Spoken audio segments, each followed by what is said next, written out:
오늘 국힘당 이양수와 민주당 박주민 원내수석부대표가 서로 만나 긴급 기자회견을 갖고 내일 2일 국회 본회의에서 이태원 참사 진상규명특별법을 처리하기로 밝혔습니다. 다만 여야가 막판까지 평행선을 달렸던 특조위 조사 방식 관련해서는 국힘당 주장대로 특조위의 직권조사 권한과 영장 청구권 조항을 삭제하기로 했다고 합니다. 그동안 이 부분에 대해 서로 합의를 보지 못했는데 박주민은 말하길 이것에 대한 합의에 유가족들의 동의가 있었다고 합니다.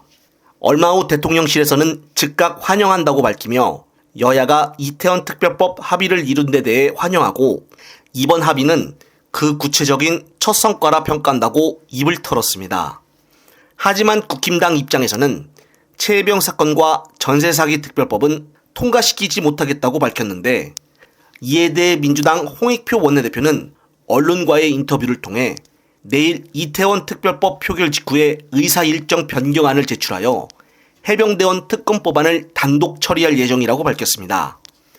그리고 이미 여야가 합의안을 마련했고 이에 대해 대통령실과의 수기도 이루어졌다고 한 상황에서 표결 보이콧을 할 수 있겠느냐라며 설령 민주당이 단독 처리를 해도 대통령의 거부권 행사는 불가능하다고 덧붙였습니다.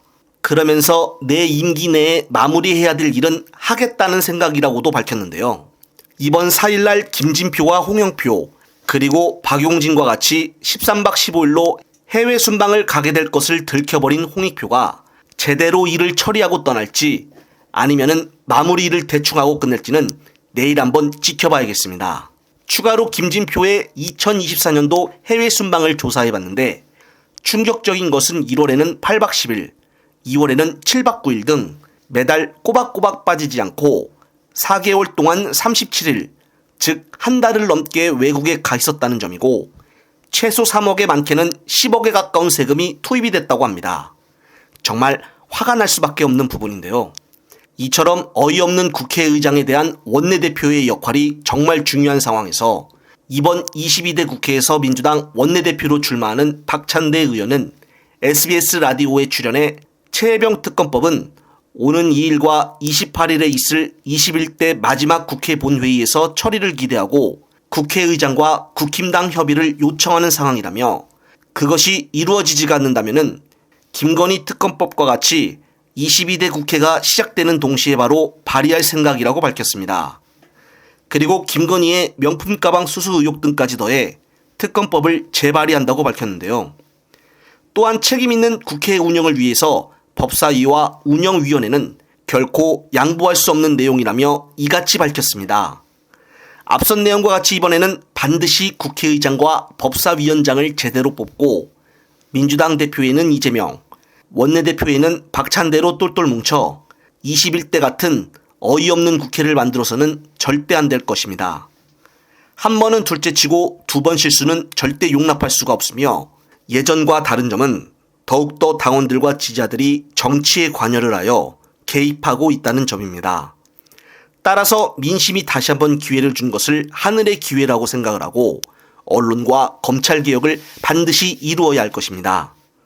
끝으로 또 새로운 소식이 있으면은 말씀드릴 것을 약속을 드리며 마지막으로 델리민주에서 잘 제작을 하여 화제가 되고 있는 이 대표의 영수회담 영상을 보시면서 이번 편 마무리하겠습니다.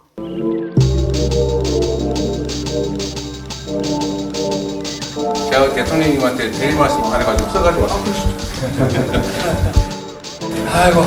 저희가 오다 보니까 한 20분 정도 걸리는데 700일 걸렸다고요. 이 정부의 비판적인 방송에 대해서 중징계가 계속 이어지고 있고 언론사에 대한 압수수색이 일상적으로 일어나고 있다. 모범적인 민주국가로 평가받던 우리 대한민국에 대해서 스웨덴 연구기관이 독재화가 진행 중이다. 이런 남북 관계에 대해서도 보면 이제 소위 말폭탄이 진짜 폭탄되는 거 아닐까? 지난 2년은 정치는 실종되고 지배와 통치만 했었다. 특히 어렵게 통과된 법안들에 대해서 거부권 행사, 시행령 통치, 인사청문회 무력화, 이번 기회에 국정 운영에 큰 부담이 되고 있는 가족 등 주변 인사들의 의혹들도 정리하고 넘어가시면 좋겠다는 생각입니다. 독도, 과거사, 핵 오염수 같은 대일 관계 문제에서 국민의 자긍심이 훼손되지 않도록 노력이 있으면 좋겠습니다. 대통령님께까지 제가 말씀드린 거 상당히 불편하실 수 있을 것 같습니다.